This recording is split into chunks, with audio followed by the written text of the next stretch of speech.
আজকে আপনাদের সামনে এমন একটা রেসিপি নিয়ে হাজির হয়েছি। এটা বাঙালিদের সবার খুবই পছন্দের একটি খাবার, আর এই খাবারটা কিন্তু প্রতিদিন খেলেও অরুচি আসবে না, এতটা মজার একটি খাবার। তো ভিডিওটি সম্পূর্ণ দেখার অনুরোধ রইল, ভিডিওটি না টেনে সম্পূর্ণ কন্টিনিউ করবেন।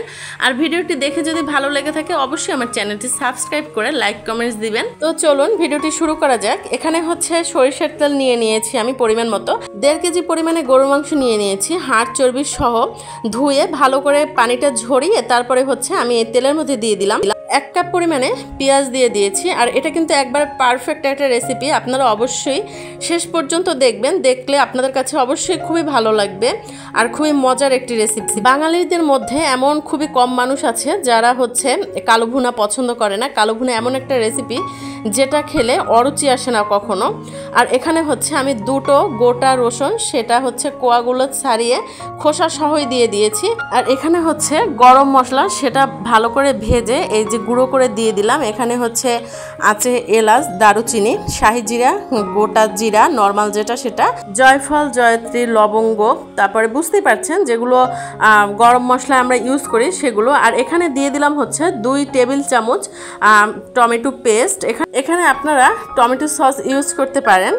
রাঁধুনির রেডিমিক্স কালো ভুনা যে মশলা সেটা দিয়ে দিলাম 3 টেবিল চামচের মতো। আমি একবারে সম্পূর্ণ দিচ্ছি না, তাহলে অতিরিক্ত হয়ে যায়। সয়া সস 2 টেবিল চামচ, 2টা তেজপাতা, জিরে বাটা 2 চামচ, আদা বাটা 3 চামচ, টক দই ফেটিয়ে দিয়ে দিলাম 1/2 কাপ পরিমাণে। সব মশলা ভালো করে দিয়ে হাতে খুব সুন্দর করে মাখিয়ে নিচ্ছে। এমনভাবে হাতে মাখিয়ে নিতে হবে যাতে মাংসের মধ্যে সম্পূর্ণ মশলাগুলো ঢুকে যায়। এর মধ্যে দিয়ে দিলাম গরম মশলা গুঁড়ো আর হচ্ছে এলাচ, দারচিনি, সবকিছু দিয়ে একবারে কিন্তু আমি এই যে ঢাকনা দিয়ে দেখতে পাচ্ছেন বসিয়ে দিয়েছি। আর এখানে কোনো পানি অ্যাড করিনি, আর মাংসের মধ্যে যতটুকু পানি ছিল তা কিন্তু এই কষানোর মধ্যেই বের হয়ে আসছে। আর এর মধ্যে দিয়ে দিলাম হচ্ছে 1 চামচের মতো হলুদের গুঁড়া। আমি এর আগে কিন্তু হলুদের গুঁড়া, মরিচের গুঁড়া ইউজ করিনি, তো এখন হচ্ছে হলুদের গুঁড়া দিয়ে দিচ্ছি। আর পরিমাণ মতো লবণ, আপনারা আপনাদের পরিমাণ মতো লবণটা দিয়ে নেবেন। এখানে দিয়ে দিচ্ছি হচ্ছে রাঁধুনি মরিচের গুঁড়া। আর রাঁধুনি মশলায় কিন্তু অনেক ঝাল থাকে, তারপরও হচ্ছে আমি এখানে মরিচের গুঁড়াটা দিয়ে দিয়েছি। কালো ভুনা একটু ঝাল ঝাল না হলে কিন্তু খেতে ভালো লাগে না। তো সব যখন মশলাগুলো ভালো করে মাখানো হবে তারপর হচ্ছে ঢাকনা দিয়ে আমরা কিন্তু কষানোর জন্য রেখে দিচ্ছি। আর এই যে দেখতে পাচ্ছেন অনেকটা পানি কিন্তু বের হয়ে আসছে আর খুব সুন্দর একটা ফ্লেভার অ্যাড হয়েছে এখানে। তো এরকমের কিন্তু বারবার হচ্ছে নেড়ে দিতে হবে আর ঢাকনা দিয়ে ঢেকে রাখতে হবে। আর দেখতে পাচ্ছেন কষাতে কষাতে কিন্তু খুব সুন্দর তেল বের হয়ে আসছে আর রঙটা কিন্তু অসাধারণ আসছে। আপনারা দেখে বুঝতে পারছেন রান্নাটা কিন্তু একেবারে পারফেক্ট একটা রান্না।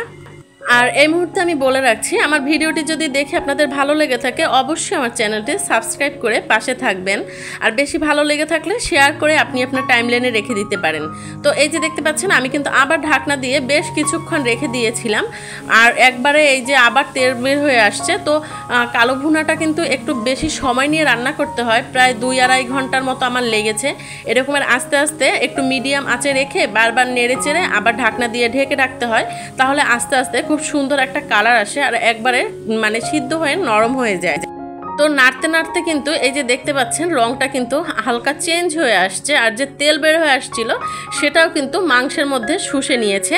আর এরকমের কিন্তু বারবার নাড়তে হবে আর ঢাকনা দিয়ে দিতে হবে, তাহলে কিন্তু নিচে পোড়াও লেগে যাবে না আর হচ্ছে কালারটাও আস্তে আস্তে খুব সুন্দর আসবে। আর এই যে দেখতে পাচ্ছেন কতটা সুন্দর কালার আসছে,